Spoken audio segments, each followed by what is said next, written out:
আজকে এই ঠাকুরের সামনে সত্যি কথা বলছি।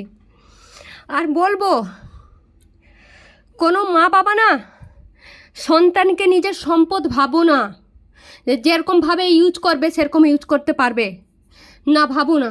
সন্তান তার নিজের মতনও বড় হওয়ার অধিকার আছে।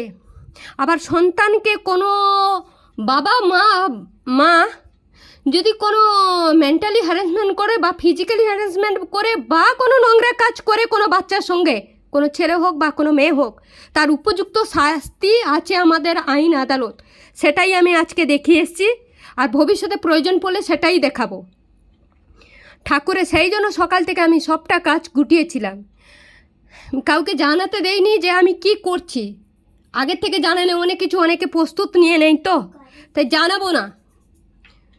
এই মেসেজটা সবাইকে দিচ্ছি, নিজের সন্তানের সঙ্গে নোংরামি করার চেষ্টা করো না। তার যে কতটা ভয়ঙ্কর হতে পারে আজকে যে গিয়েছিল সেই দেখেছে, সেই বুঝেছে। হয়তো সেই ব্যক্তিটা কাউকে বলবে না, কাউকে মুখ ফুটিয়ে বলবে না যে আজকে কি সে দেখে এসছে, সেখান থেকে ফিরে এসছে। চাইলে অনেক কিছু হতে পারতো। বারে বারে ওয়ার্নিং দিয়ে এসছি, বলে এসছি যে নিজের সন্তানের সঙ্গে নোংরামি করো না।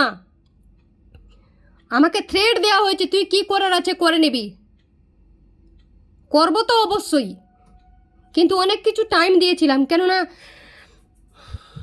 হুটহাট কোনো ডিসিশান নেওয়াটা ঠিক না। আজকে 5 বছর ধরে যেটা নিজের বাচ্চাদের সঙ্গে হচ্ছে, যে নিজের বাচ্চাদের সঙ্গে করছে সেটা ঠিক করছে না।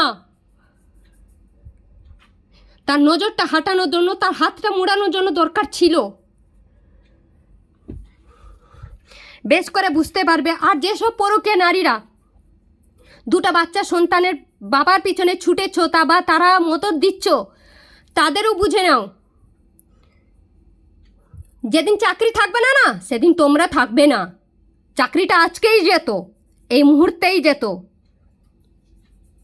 খালি দয়া করেছি, চাকরিটা কেন চলে গেলে না। আমার বেসিক্যালি অসুবিধাটা হবে, বেসিক্যালি এখন আমি ট্রিটমেন্ট নিচ্ছি। আমার বাচ্চাদের দেখার মতন কেউ থাকবে না। আমি মরে গেলে আমার বাচ্চাদেরকে অনাথ আশ্রমে থাকতে হবে।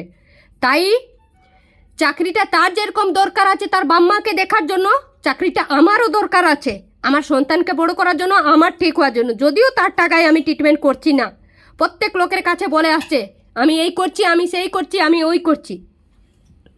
একটা কথাও মিথ্যা কথা বলছি না। আজকে ভগবানের সামনে বসে আছি,